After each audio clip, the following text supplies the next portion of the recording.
So Nick Cannon stirred up a bit of controversy during his interview with Amber Rose, where he not only revealed that he was conservative, but he went on to state that the Democratic Party was the party of the KKK, and that the Republican Party was the party that freed the slaves.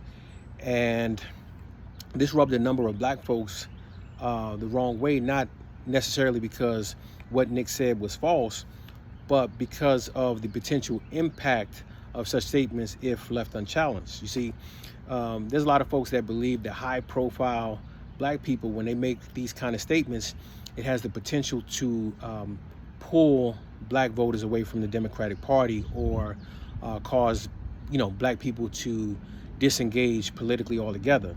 Now, I happen to disagree.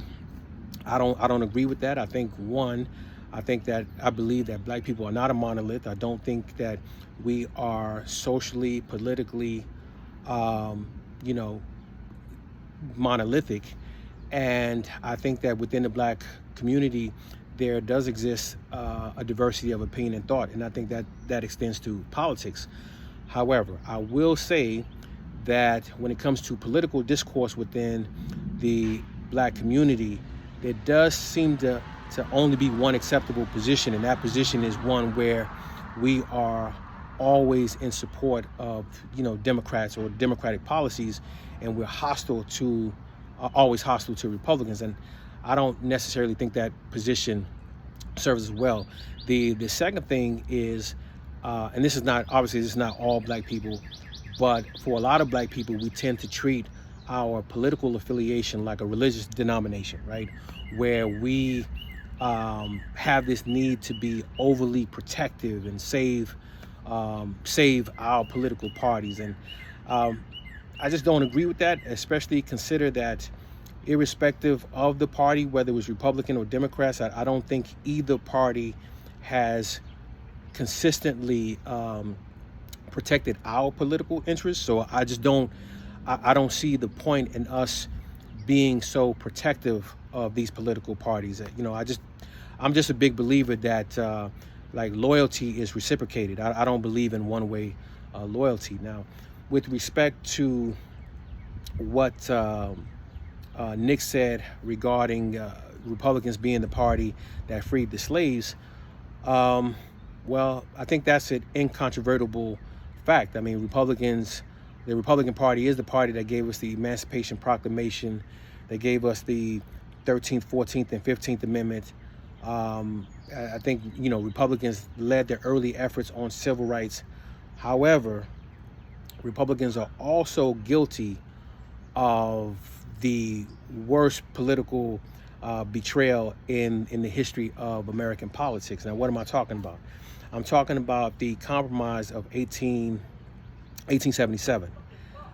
So during 1876, there was the political election of Republican Rutherford B. Hayes and the Democrat Samuel J. Tilden.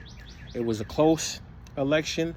It came down to recounting the votes in 3 southern states, that's Florida, South Carolina, and Louisiana. And so what the Republicans did was they wanted power so bad that they cut a deal with white Southern Democrats. They cut a backroom deal, and they used black people as a political bargaining chip, where the deal was that if these 3 southern states gave the Republicans, gave Hayes their vote, then what Hayes would do is he would pull the troops out of the South and end Reconstruction, and then the Southern whites could do as they see fit with the Negroes in the South in terms of how they govern. So, and this deal was known as the Compromise of 1877. So once Hayes took office, true to his word, he pulled the troops out and effectively ended Reconstruction. And what that did was it caused a big spike in Klan activity, right? There was a spike in racially motivated lynchings, right? You had black businesses that were burned. You had jobs that were held by black people. They lost their jobs and they were replaced with with whites. You had poll tax, literacy tests. Right? You had Jim Crow went from being a social instrument to now an institution throughout the South, right? And so, et cetera, et cetera. And so when you look at these things, this is why, Nick Cannon and some of the other people will say things like the Democratic Party was the party of the KKK, right? So, and it wasn't really just the KKK. You also had the red shirts. For those of you who may not be familiar with red shirts, what the red shirts was it was a white supremacist group that was a paramilitary wing of the Democratic Party. And what they would do is, what the Klan would do in secret, the red shirts would do out in the open, right? And one of the incidents I can think of involving the red shirts was the coup of 1898, right?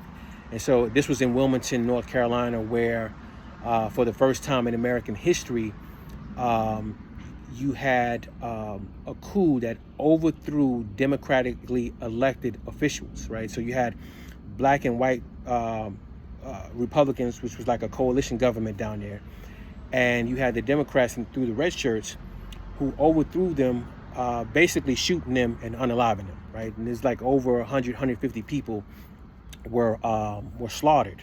And so that's how Democrats took over in North Carolina. So when you hear black people saying that Democrats were the party of the KKK, what they're really saying is that, when it comes to black people, that Democrats were the ones that engaged or benefited from terroristic activity. So, and I get that.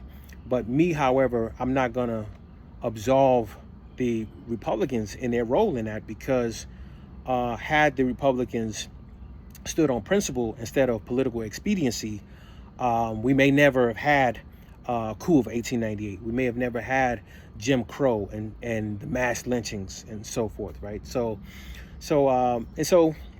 this is pretty much how it was. You had a lot of black people who began to be frustrated with the Republican Party, because the Republican Party at that time began taking black votes for granted, right? They would talk a good game about civil rights, and then as soon as they get elected, they put civil rights on the back burner.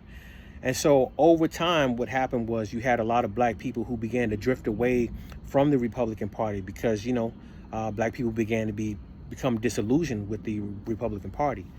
And so by 1964, the Civil Rights Act passed. Democrats pushed, a Democratic president pushed and passed the Civil Rights Act, and then subsequently the Voting Rights Act of 1965, which allowed a lot of blacks to go out and be able to vote, and their vote was protected. And what resulted in that is that you had a number of blacks who were becoming elected to higher office, right? So like by 1971, you had 13 black members of Congress that founded the Congressional Black Caucus. And one of their guiding principles was that we, the member of the Congressional Black Caucus, do not have any permanent friends. We don't have any permanent enemies, only permanent interests. And what that was meant to be a warning shot to Democrats, saying, hey, don't take our votes for granted. Don't do the same thing that Republicans did. Don't take our votes for granted. And so obviously over time, that's exactly what happened. You started to have Democrats who would take the black vote for granted. You would have, they began to push and pass policies that were detrimental to the black community, such as, policies on immigration, education, and crime bills, such as the 1994 Omnibus Crime Bill, which we're still feeling the impact of that today, right? And you have Democrats now who are doing the same thing that Republicans did back in the day, where when they're campaigning for our vote, they come to black institutions, black churches, black universities, and they get us to go out there and vote for it. And then when they take office, they put all the black issues on the back shelf, and then they focus on immigration, or they focus on transgender issues or LGBT issues, right?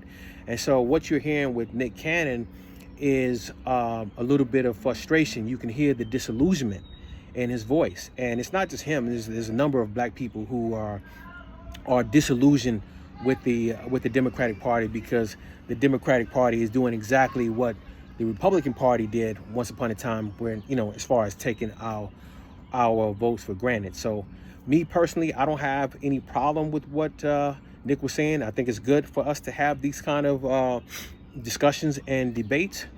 But tell me what you think. Do you think Nick Cannon was wrong? Do you think we should just keep quiet and support the Democratic Party, or do you think we should open it up, keep an open mind, and embrace the guiding principle of the Congressional Black Caucus, where we believe that politically we have no permanent friends, no permanent enemies, only permanent interests.